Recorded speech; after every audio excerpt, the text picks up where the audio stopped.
story, and it just kind of pulls in. I mean, just they're going to do this. Well, I guess most of them were that way. Anyway, Okay, it said go live. So let's pray. We give you thanks, loving and gracious God, for the gift of your word that challenges and stimulates our imagination and causes us to look into ourselves as well as into that word. So bless us today with this chance for reflection in Christ's name. Amen. Amen. Ruth says, miss you all. Hi, Ruth. Hey. Everybody wave at Ruth. Hi, Ruth. There you go. Yeah. We'll start with chapter 1 and have some conversation about Ruth. And I know that you all have read this through several times, I'm sure. But I think we'll read it through again, a chapter at a time. Ruth 1, or Esther 1. This happened in the days of Ahasuerus, the same Ahasuerus who ruled over 127 provinces from India to Ethiopia. In those days, when King Ahasuerus sat on his royal throne in the citadel of Susa, in the 3rd year of his reign, he gave a banquet for all his officials and ministers. The army of Persia and the nobles and governors of the provinces were present. While he displayed the great wealth of his kingdom and the splendor and pomp of his majesty for many days, 180 days in all. When these days were completed, the king gave for all the people present in the citadel of Susa, both great and small, a banquet lasting for 7 days in the court of the gardens of the king's palace. Drinking was by flagons without restraint, for the king had given orders to all the officials of his palace to do as each one desired.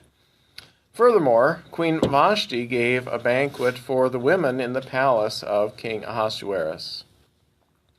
On the 7th day, when the king was merry with wine, he commanded Mehuman, Biztha, Harbona, Bigtha, and Abagtha, Zethar, and Carcas, the 7 eunuchs who attended him, to bring Queen Vashti before the king, wearing the royal crown, in order to show the peoples and the officials her beauty, for she was fair to behold. But Queen Vashti refused to come at the king's command, conveyed by the eunuchs. At this the king was enraged, and his anger burned within him.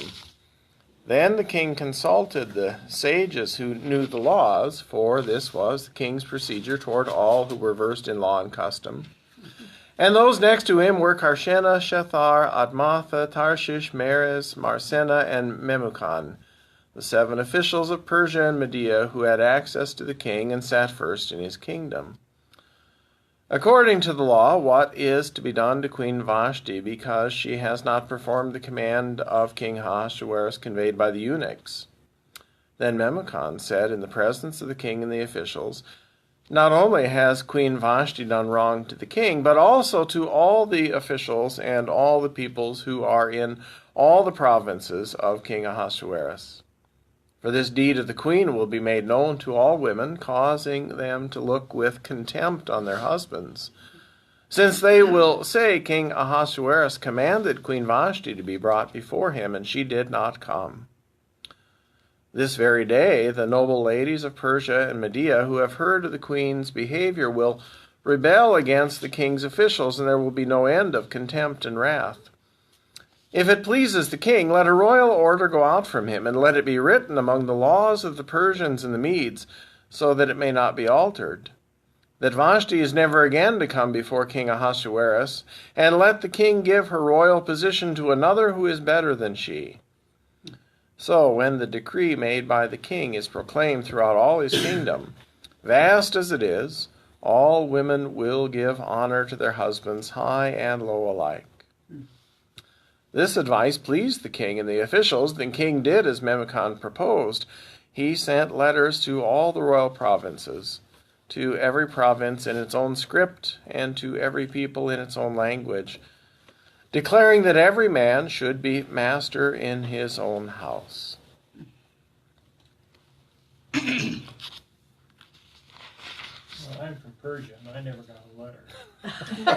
Hey! Persia, Iowa. I like this. And if you had, Well, it didn't work. I like that. what do you read and hear in this chapter about the lives and relationships of men and women?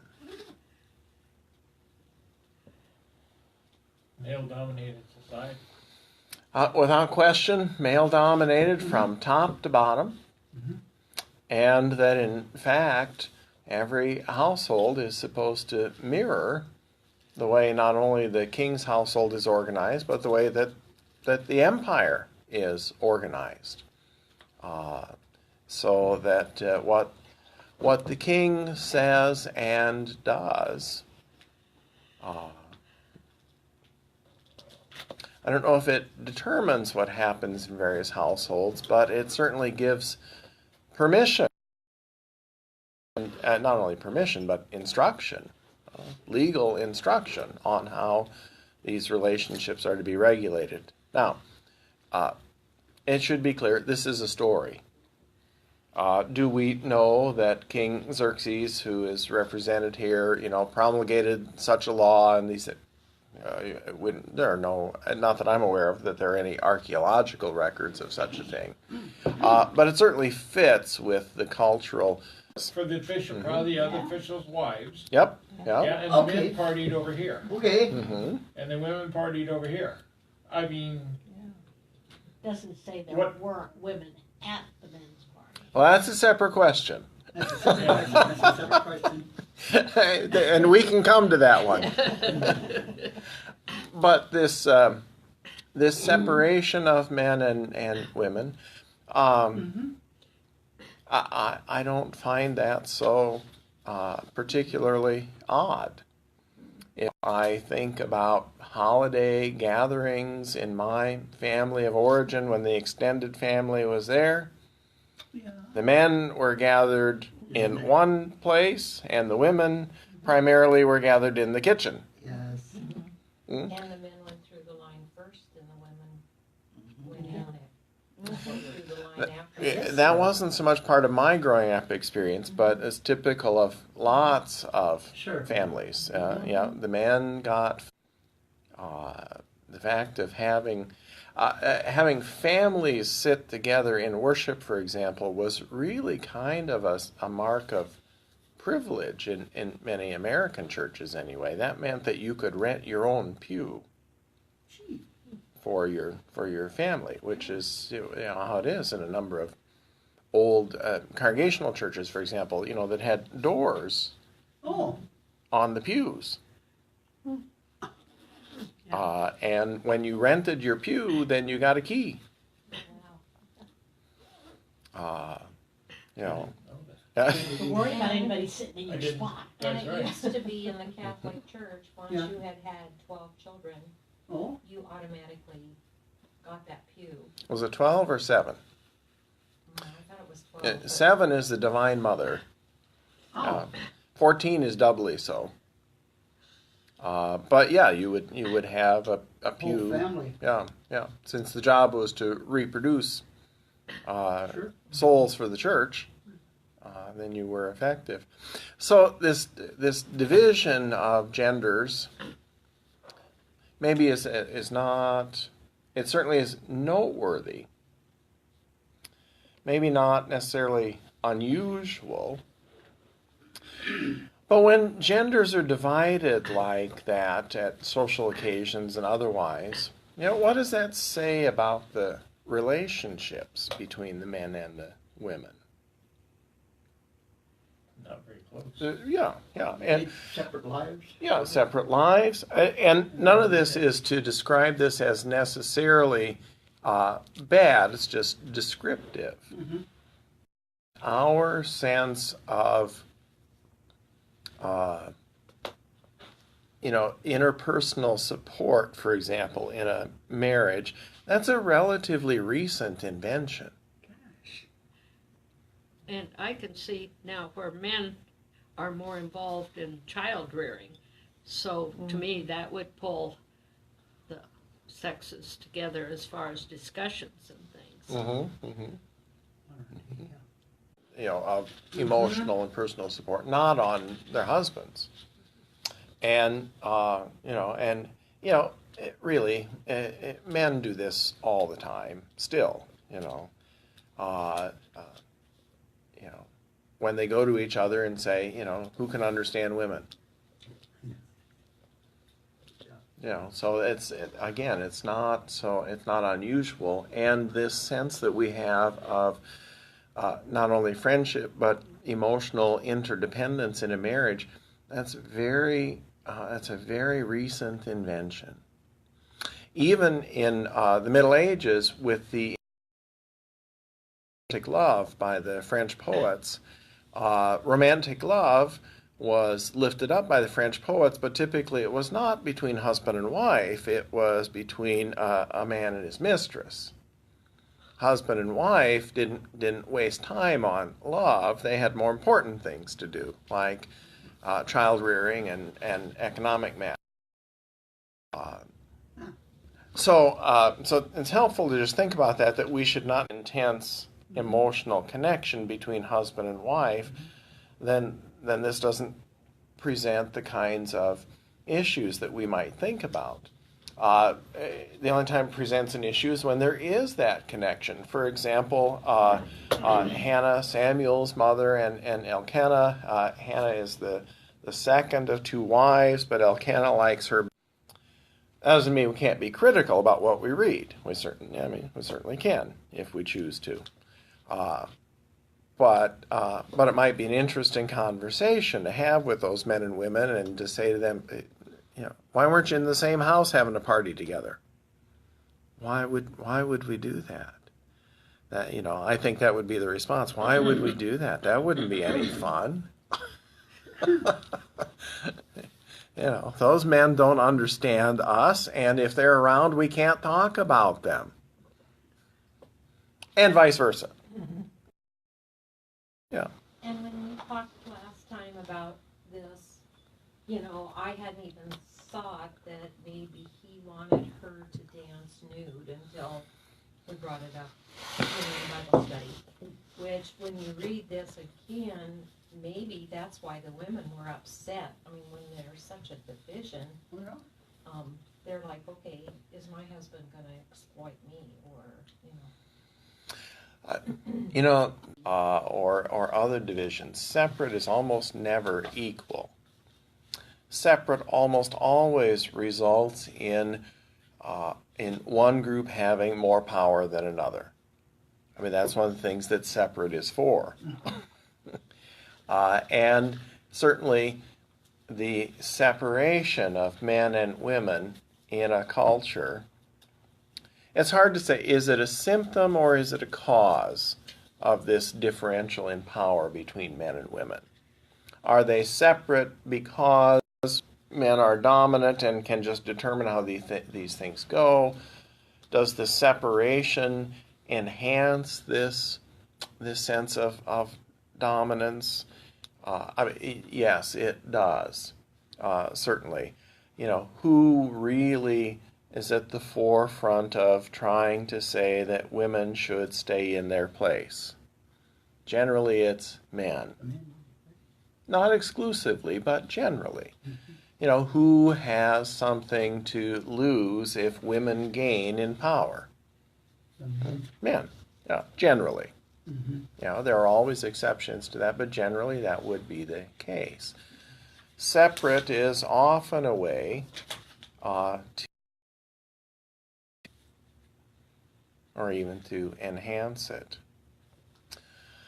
Now, Carol, this business of, order her to show up wearing her royal crown. Yeah. It doesn't say wearing her royal crown only, although that's the speculation. Sure. And I think that's really what it does mean. And whether that's actually in the story or not, it still is interesting to think about. Why do you think? The earliest rabbis speculate about that in thinking about why it was that Vashti was so resistant to the summons from the king. Why does she dig in her heels and say, no, I suspect this was not an unusual request. And I suspect that it wasn't the first time that Vashti had been shown off by the king for her beauty. I doubt if this was the first time that happened. So some commentators speculate, okay, was there more going on here? The king was drunk as well. I mean, that much is quite clear. They'd been drinking for 7 days, yeah?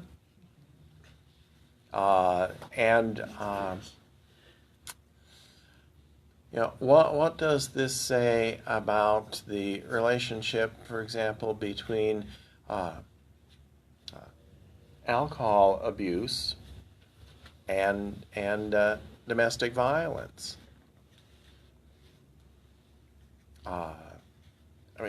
There's a direct connection.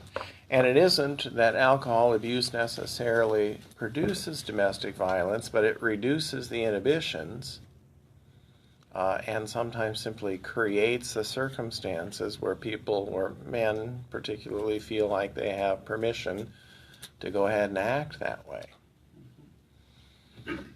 We can imagine the circumstances, right?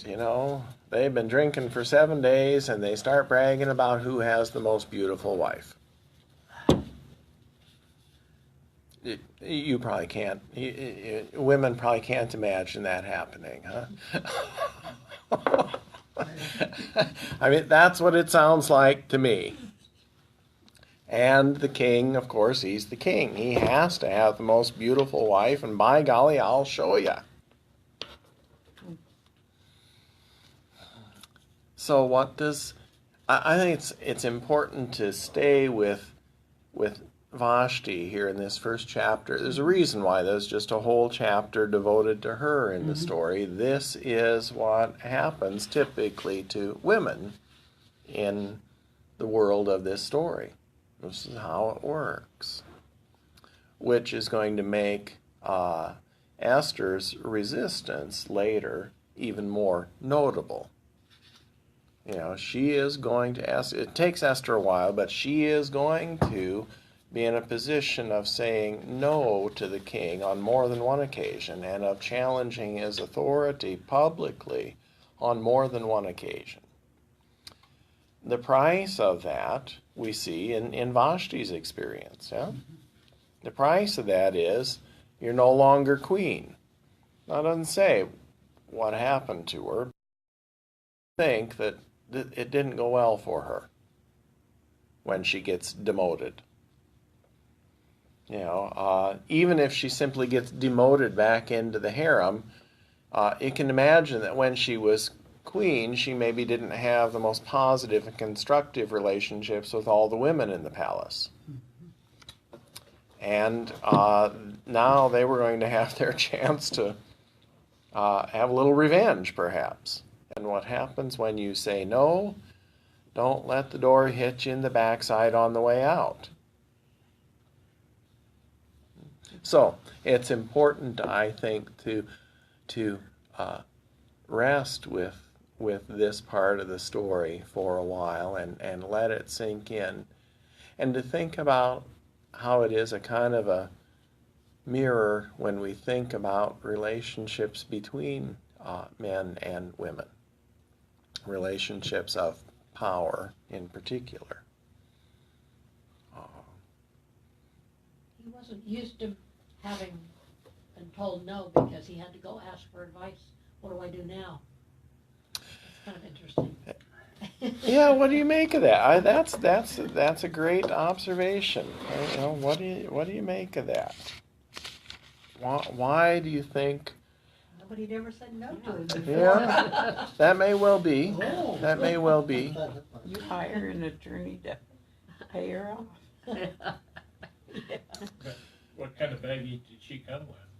Yeah. Whose daughter was she and from which kingdom? And is this going to be the outs with that kingdom? This does seem to be more than just a domestic dispute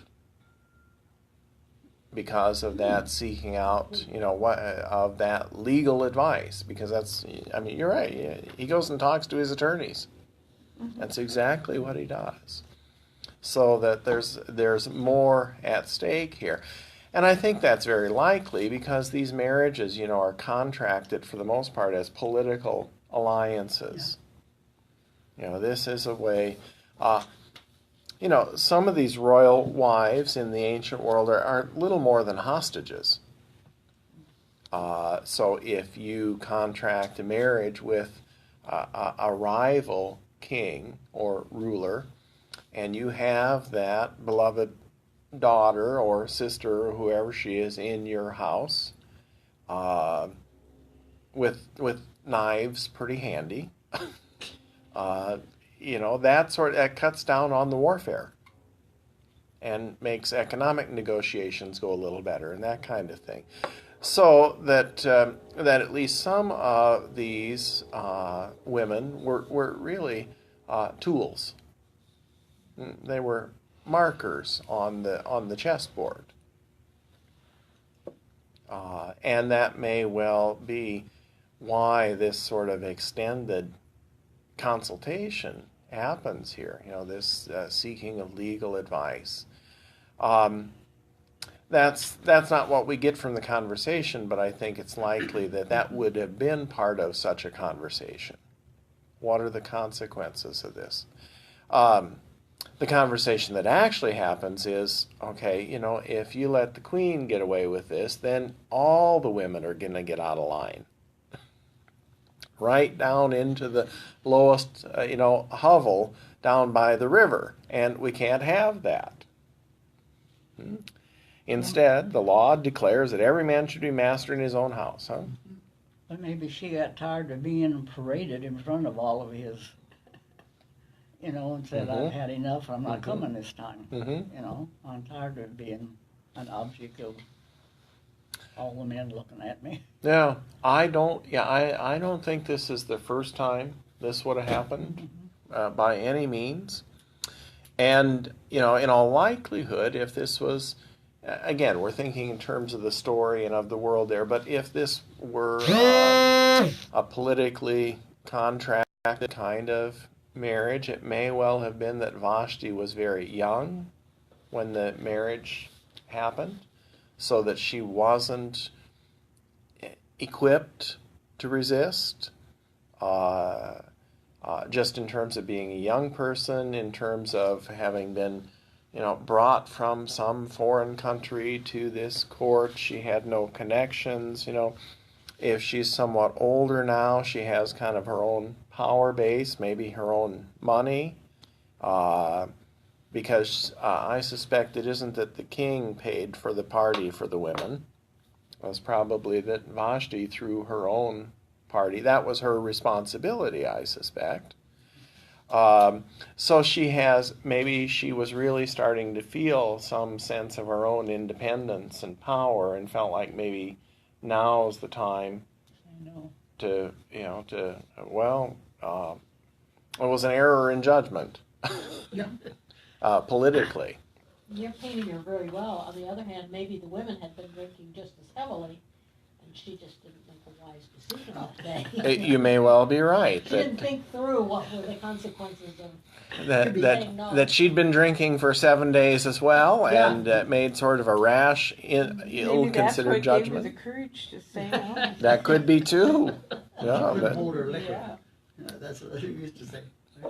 Can't hold her liquor. The other thing is, were the ladies upset? Yeah.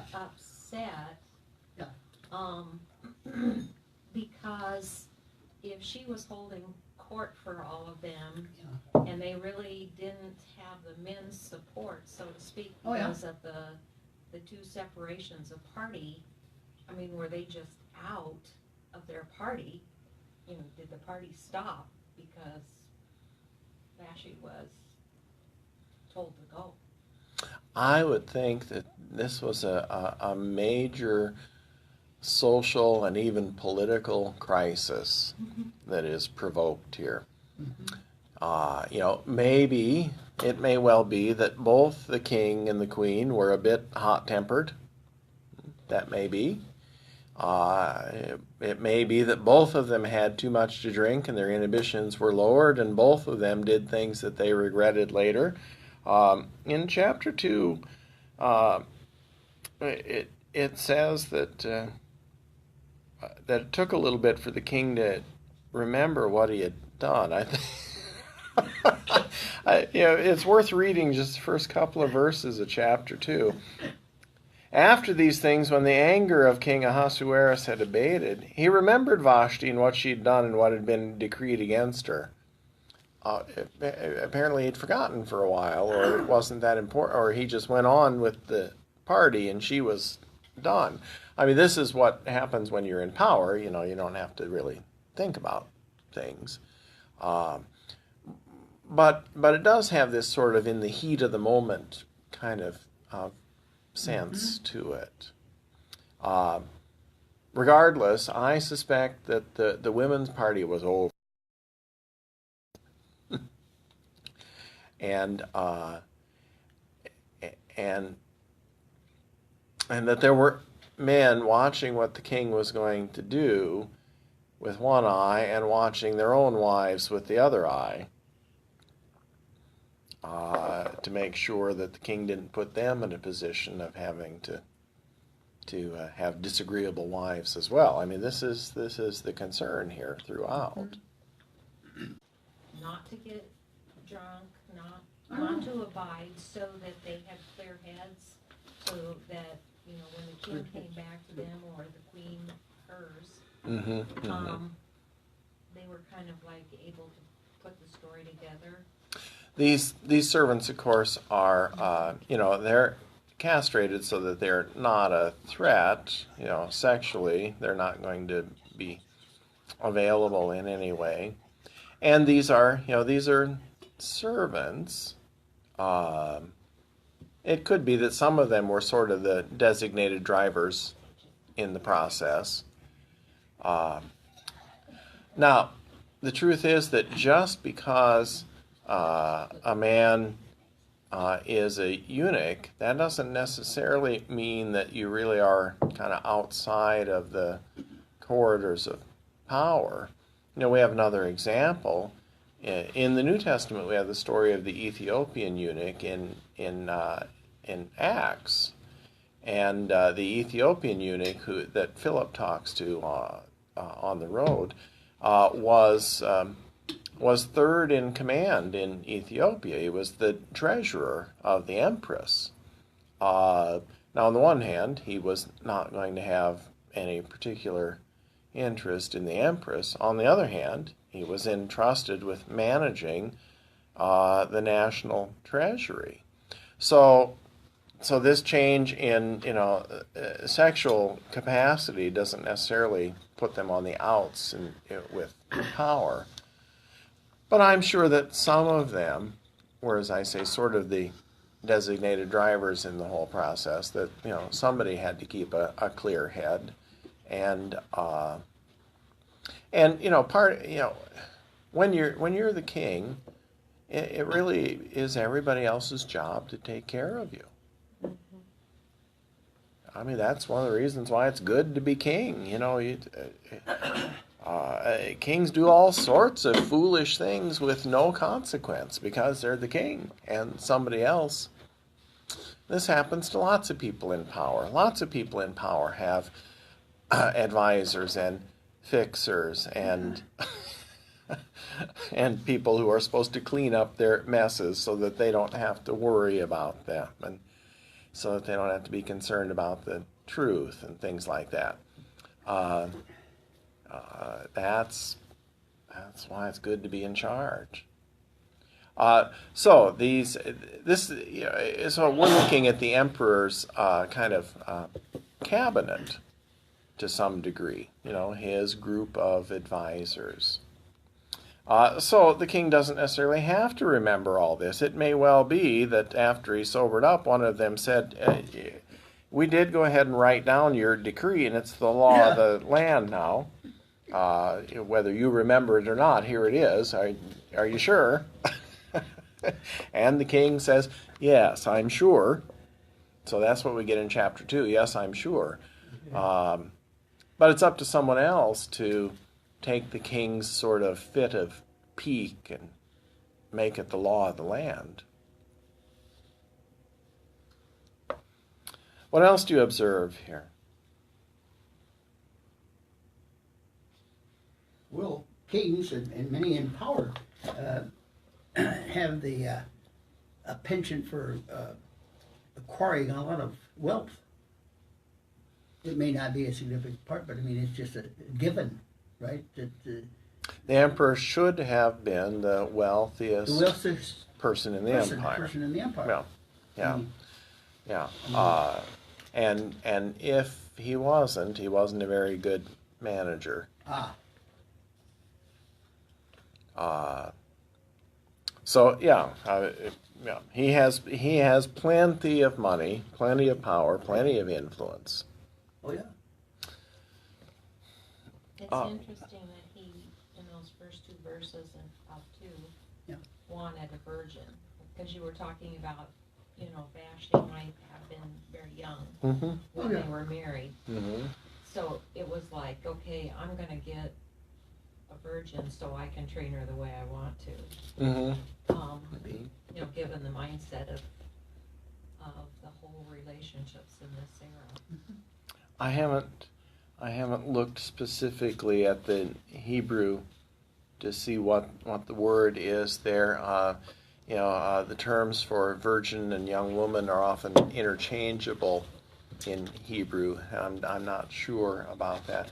But your point, I mean, regardless of kind of the level of sexual experience, the point is someone who is not going to be any trouble and is young and is pretty.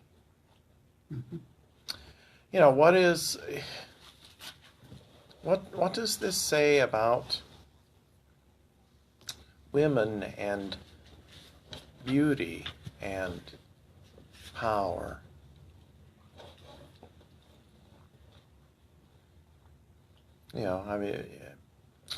Vashti's claim to fame as far as the king is concerned is she's beautiful. That's what he wants to show off. Not only beautiful, but the most beautiful. Yeah. No, she also has to be able to please him. Well, yeah. Say some more. Well, she's got to have the power to please him more than any of his other wives. I don't know what he wants or what he does or the conversations or the kind of music or the songs that he likes, or maybe she can sing. I don't know what it does, but whatever it is, it's got to be more than just beauty that does the trick. Because if you're going to please the king, you got to be able to do more than just look nice and Look good. But what's his criteria when he's looking for a new one? It's just somebody that looks the most beautiful, right? Yeah, but if you read on, he tries them all out to see which one pleases him the most. So this one must have pleased him. She might have to be in the running someplace prior to this. Not only with her looks, but she has to have something more than her looks. She doesn't talk with a lift and something like this, or can't sing, or has a high singing voice, He really thinks singing is what he's interested in. I like it. Right. I mean, really. But her trips his trigger, she's got to be able to trip it. Yeah. And maybe she didn't want to be beautiful. She resented that she was beautiful because she didn't want that life. To get thrown She in didn't that want to be hair. wanted just because. because that. she was beautiful. Now we're getting somewhere, I think. There we go. Yeah. Yeah, she didn't want to be wanted just because of her beauty. Whatever the criteria, and it's probably all of the above, but whatever the criteria, she was a trophy. Yeah. She was a trophy. She was a possession. She was to be displayed for his buddies, like his favorite chariot or his best stallion. That was what he wanted.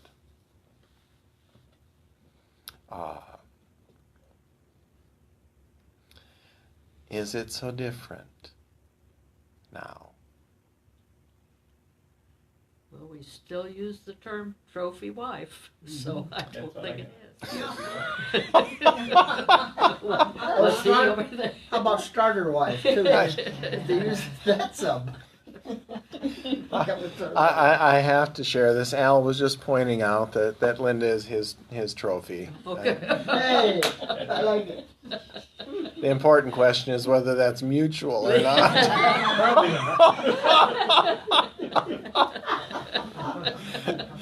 not. This is one of the delightful things about a text like this, is that it really is a mirror.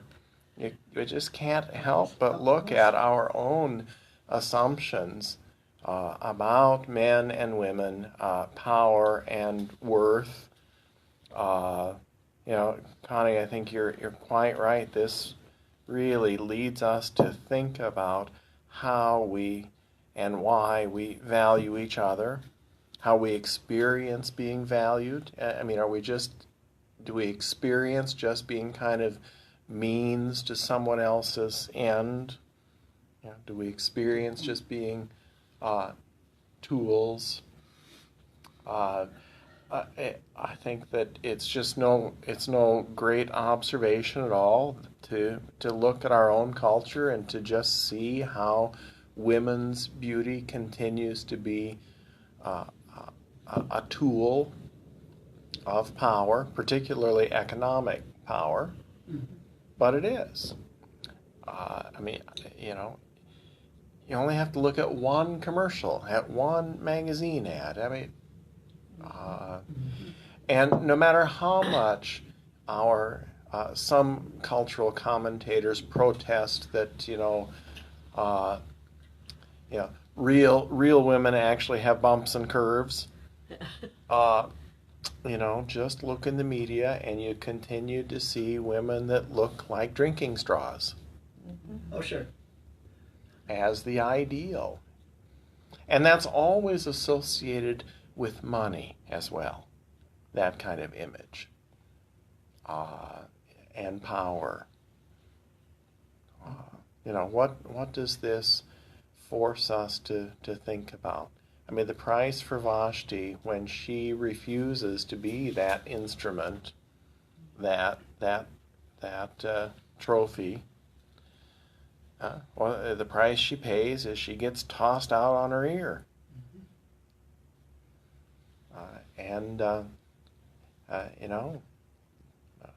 The king looks at her and says, "There's 100 more like you." I mean, And nowhere does it say, was she educated? Was she smart? well, it seems like, those are two different things. I know. I mean, was she educated? And that would depend on the culture. Had she received training? I suspect that she was. She may have been trained her whole life for this role of being that political marker to be used in an advantageous marriage at some point in the future. That may have been her training her whole life, and so there would have been education that came with that. It would all be directed toward what Al described earlier, the skills that it would take to be pleasing to some male ruler. So would she have been trained, refined, walked with a book on her head. I mean, whatever. Likely. Was she smart? I mean, we don't have any idea. We don't ever hear a word from her. Was she brave? I think so. I think so. Yeah. Well, she got written out of the record books because there's no historical fact saying there was a queen by this name married to this guy. Yeah. I mean, this is not there's no historical record of any of these events that we can find. If such a specific person existed, no, she didn't make it into the annals of the kings. But that also wouldn't have been surprising. Hardly any such women would have made it into historical records. They didn't count. Well, there was a queen by that king. A king had a queen. Yeah. It's in the records. Yeah. I think that Xerxes had a number of consorts, and that they, it depended on the day to some degree. But this is a system in which women did not count. I mean, and we know that because they weren't counted. I mean, this is one of the realities. Only the people who count get counted. Only the people who count show up in the records. And so often when we read through history, for example, it's from the perspective of those who got counted. Those who show up in the records, and those are the people with power.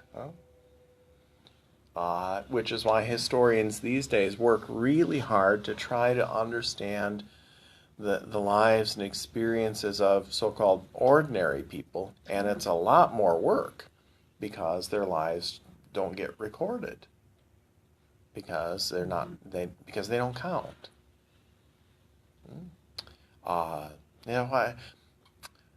Getting counted is important. Won't be long, we'll have another census. Who gets counted? If you don't get counted, you don't count. You don't count. For those of us who are accustomed to always getting counted, we don't even think about that. No.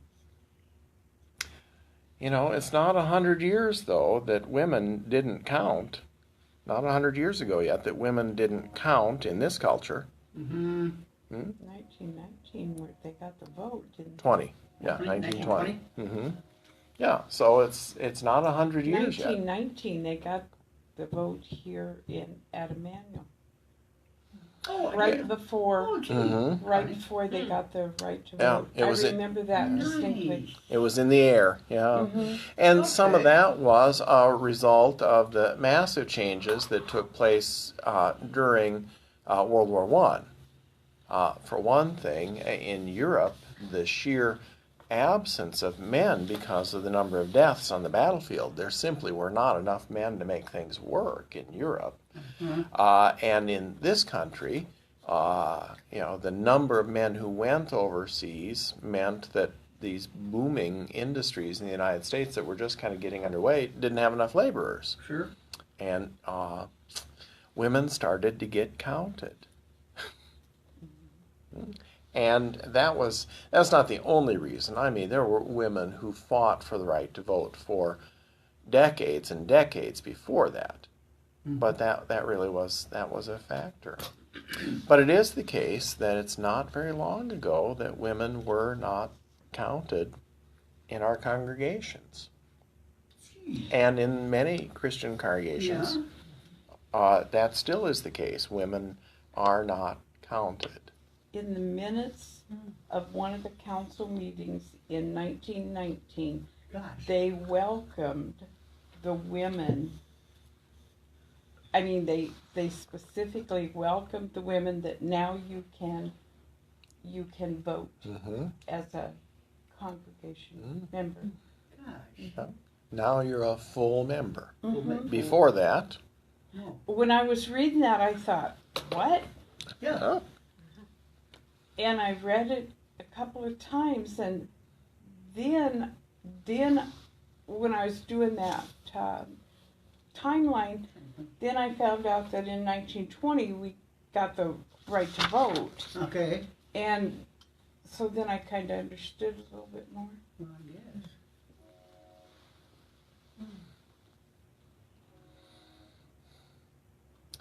So, yeah, so this text leads us to those kinds of thoughts. And, where do women count now?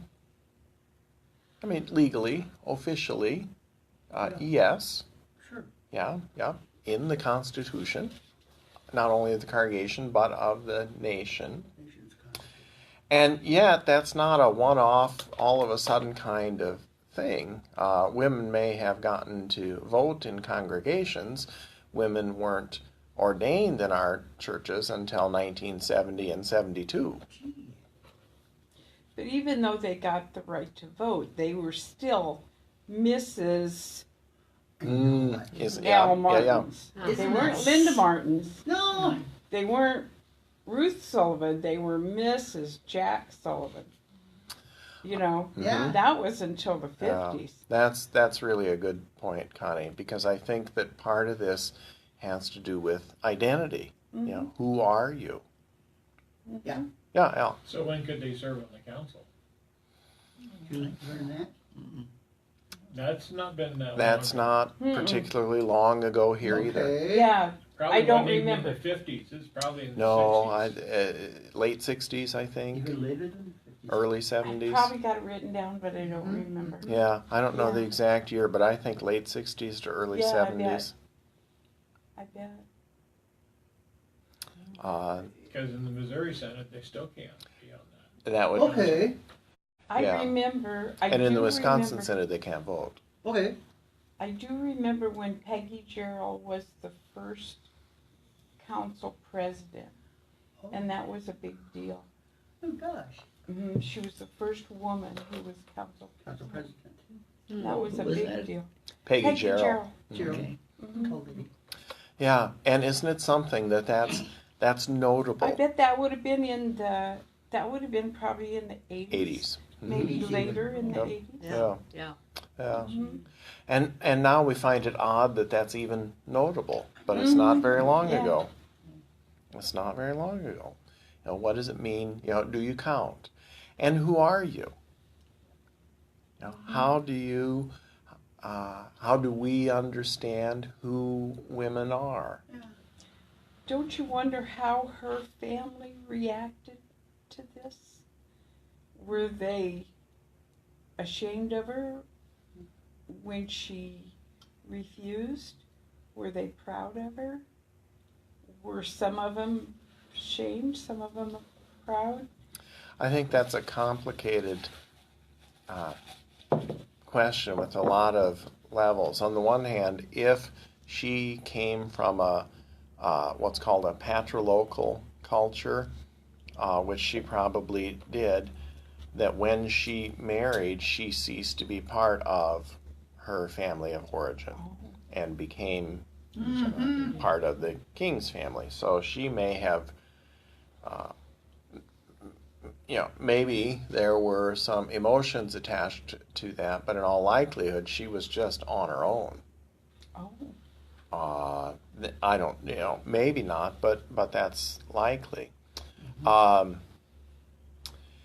Did she mess up a significant political or economic alliance by her behavior? I mean, not only did she mess with her family relationships, but did she make life difficult for a whole country?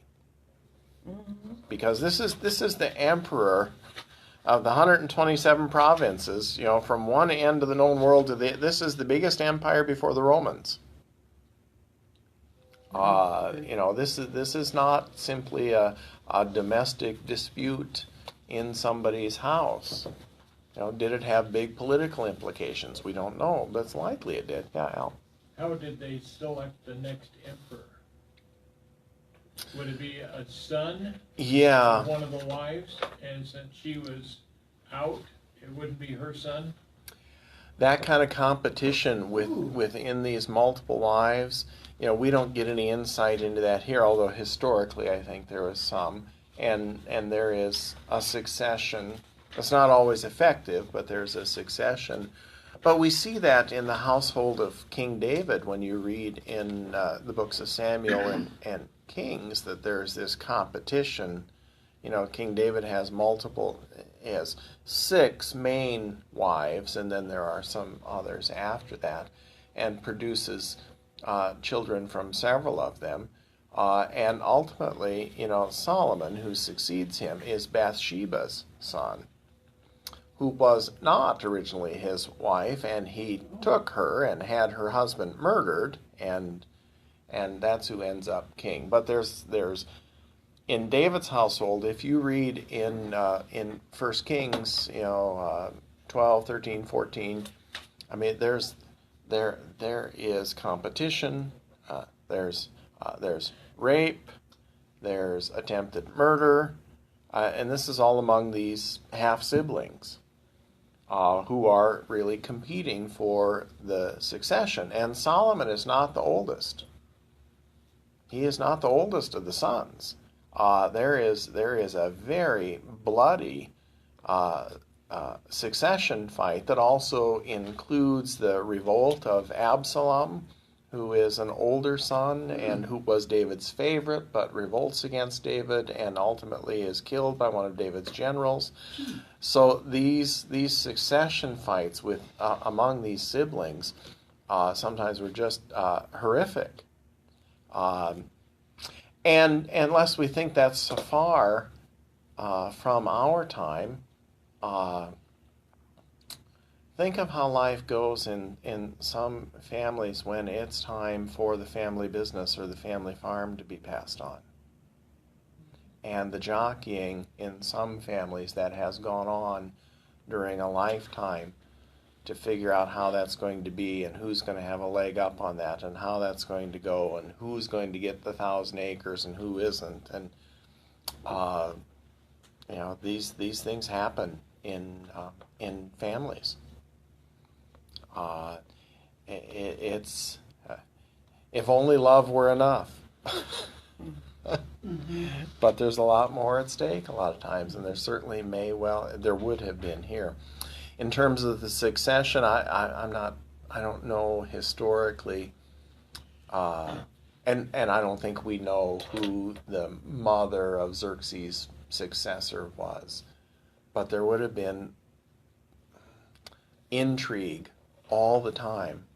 Now, did some of these advisors, some of these eunuchs, did they favor one or another, somebody else? I suspect that Vashti had irritated one or more of them who had other favorites, and we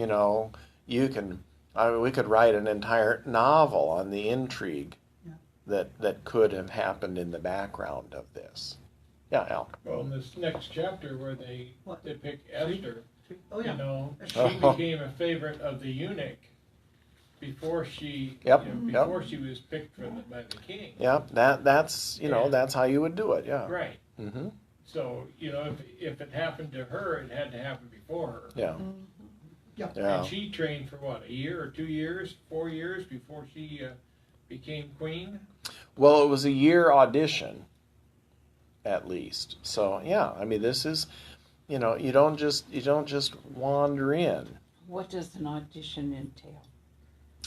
Oh, I think that there would have been training, for sure, and a trip to the gym every day, and time at the beauty parlor, and with at charm school, and then there would have been a few test runs with the king.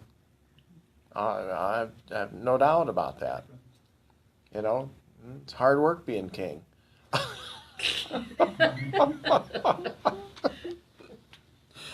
If you got 100 virgins in your harem and you got to pick one, that looks like a 3-year process. Well, look at The Bachelor. That show.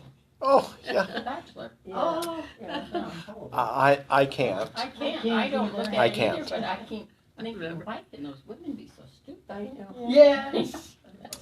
Well, that's a great illustration, Linda. And there are this great variety of these match 'em up sort of, and it's always a competition, right? Mm-hmm. It's always a competition, Yeah. and somebody else gets to set the standards, and there's a bachelorette too. I understand that, but the dynamic is the same. Here are these 7 or 10 or 15 or however many objects, and I'm going to crush all but one of them. It's in the script. I understand that. Yeah. I doubt that anyone's really quite so. That's what we all apparently want to see. We No, love, I mean, right? I've never watched it. I It's a never popular show. Yeah, but, okay, look at online dating. You know? Yes. Why is an online date, you're trying to please whoever, I guess. so it has a lot of the same qualities. That's how we met. Yeah. She Online. called me. Oh, I feel better now because that's how Brenda and I got together. Hey, wait, It was a okay. telephone call, Yeah. computer. Oh no, but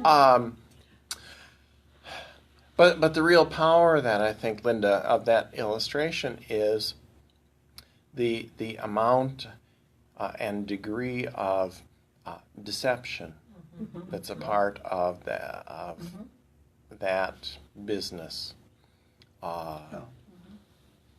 If you think people pad their resumes to get jobs, Sure. and the pictures, often bear no resemblance to reality. But the pressure on both genders to be something other than they are is intense in that world. It's probably one of the highest scams out there right now. I have friends that have been on like 4 or 5 sites Oh, yeah? and they've had dates with men that are still married, Right. Alcoholic, a lot of things that, I mean, it's scary. I wouldn't even go there. It's just like, I guess I looked at it because my brother, that's how he met his wife. You did. It was a local group, but their common interests, I thought, were, maybe that was just the way he looked at it, or she did. he lucked out. Well, he also went for coffee with a couple of women, and What happened? before the coffee was cold, they had tried to rearrange his life, so he caught on quickly that those two weren't for him, but He did do that, didn't he? Right.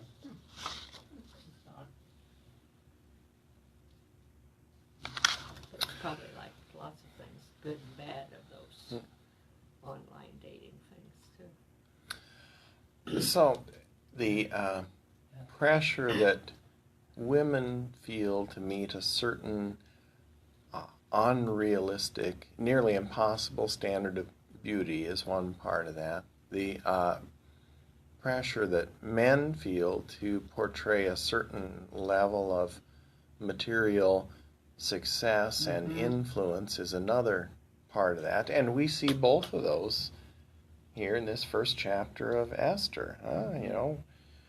We don't get any, we have no idea what the king looks like, and it doesn't matter because he's the king. Mm-hmm. No matter how old he is. It doesn't matter. It's irrelevant. He's the king. He has money and power, and that's what counts. And for the queen, it's a different story. Well, that hasn't changed so much. So I think there are several things. Why is this first chapter here? Because Vashti not only disappears from history, she's gone from the story very quickly as well. And the king really becomes secondary after a while also. I mean, it really becomes, Haman and Mordecai are the real conflictors.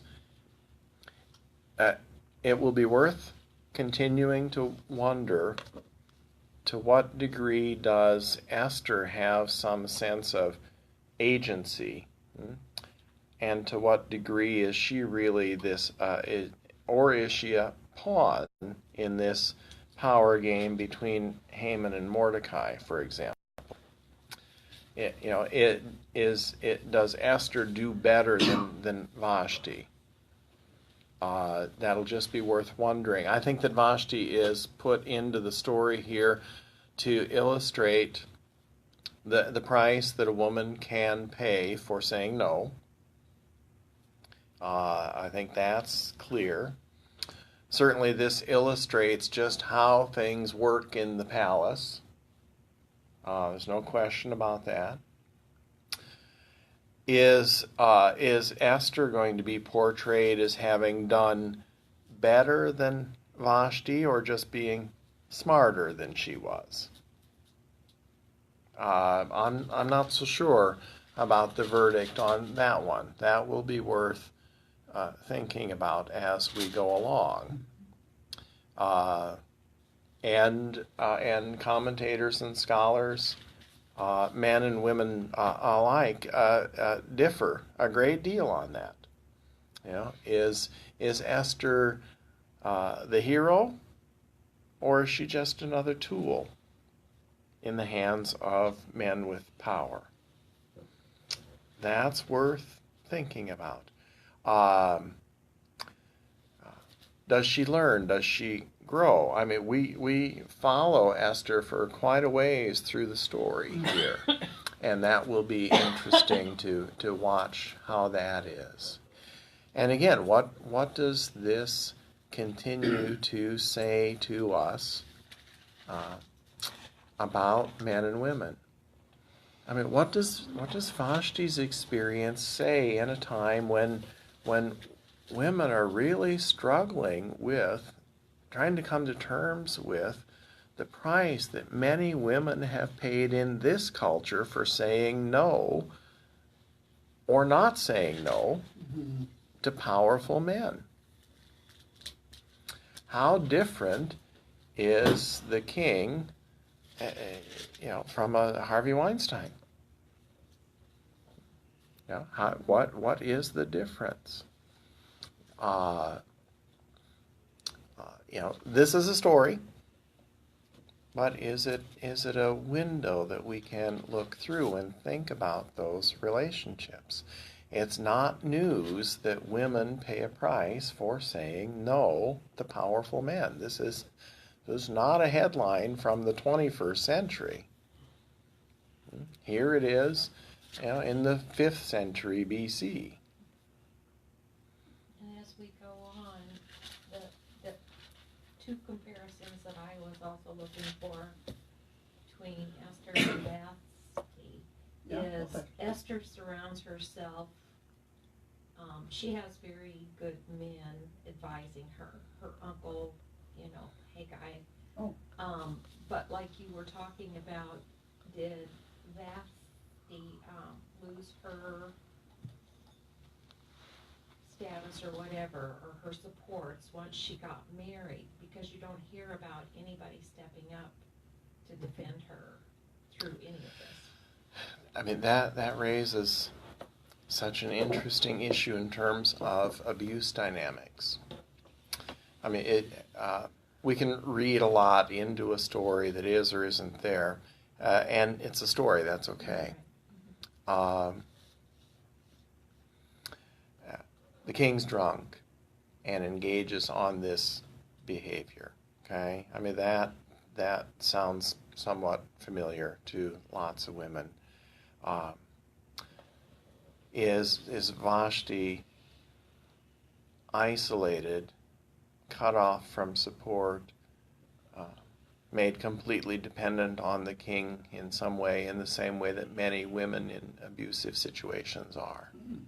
when you asked earlier, Connie, about, her family's response. Maybe she was quite intentionally simply isolated from all sources of external support. That's standard operating procedure in abusive relationships. Was that the case? Well, I don't know, but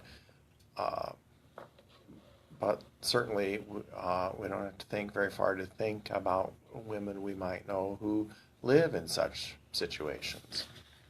If she was cut off from family, and then can you imagine the courage that it took to say no? Mm-hmm.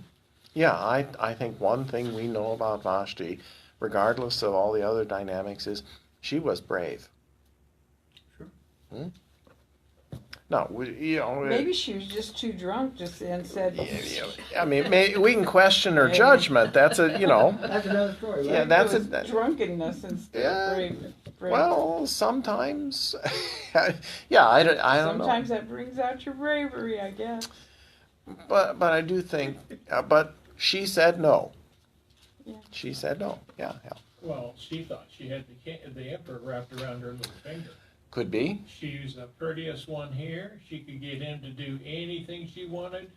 She could get him to throw a marvelous party for all the women that she's got out here. She thought she was it, and she could just, do. So looks to you like she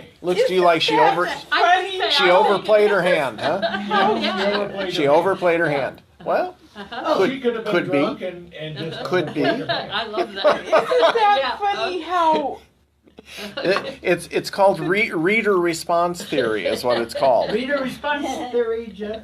I mean, we read things out of our, Oh, yeah. and not only our conscious perspectives, but we read things out of our framework of understanding life. We can't do otherwise. No. That's us. Well, we can, but it takes real work to step outside of that perspective and try to see it from another perspective. That's his perspective, you better be careful. I gotta be careful. Hide some more of that quilting material. So either of those perspectives may be true, and both may be true. They may both be true. She may have been very brave and not had the best judgment Could be. in terms of the political realities. Both could be true. maybe she just didn't care anymore. That could be too. She just She didn't have it. just didn't care. Hey, do with what you want. I'm not doing it anymore. Isn't it interesting how much of a mirror this is? How many marriages become two single people living together, for example, who just don't care anymore? But the king was probably right to be concerned, because look at all the Me Too. Oh, Once one person stepped up and said, Me Too bunch. enough, a oh. lot of other women. His advisors are concerned about what's called the threshold effect. And that is when people observe a behavior in someone who's influential, they take that as permission to go across that threshold. Oh, yeah. And when somebody else goes across the threshold and there's no consequences, somebody else takes that as permission to go a little further across the threshold. Yeah. In philosophy, it's called the camel's nose argument. If you let the camel's nose in the tent, the rest of the camel's sure to follow. Comes in soon. So this is part of, right? Here's the deal. The way it's supposed to be is every man is supposed to be master in his own house. That's the law. That's where the chapter ends up. Yeah. Yeah. Yeah. Now, and in a male-dominant culture, then men have the power to complain that it's really not true. Yep, this is what we do, right? We say, if mama ain't happy, ain't nobody happy. Yeah, well, that's true in some households, and in other households, that's not really how it works. But that's what we say culturally. That's what we say. But it's more often that you hear people in power saying that than the people who don't have power. Yeah. So I hope you can see that, I mean, just as a story, it's kind of a soap opera. You know, I mean, it really is. But as this kind of mirror to think about men, women, power, that's one piece. That's not nearly the only piece here in Esther, because we're going to have to also think about what does it mean to be a minority community in a hostile majority environment, for example. What does it mean to be a community facing persecution? What does it mean? What does it mean to claim who you actually are? Esther is not Esther's Jewish name. Her name is Hadassah. This is her Persian name. Who is she? Mm-hmm. Who is she? And the book's named Esther. It's not named Hadassah. I mean, it's very interesting. But who is this person?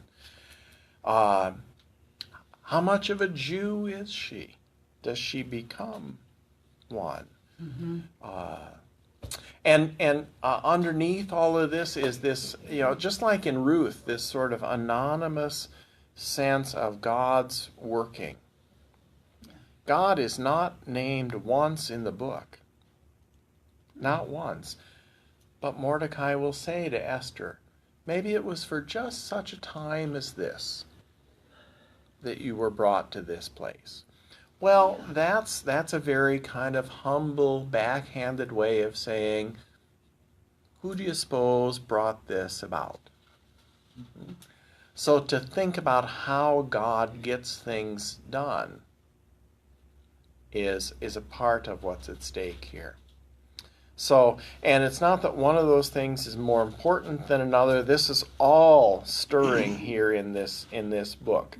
And then when we get that all nailed down, then we will take a look at Judith and Holofernes and decide whether Esther's way was better or Judith's way of just whacking the guy's head off was better.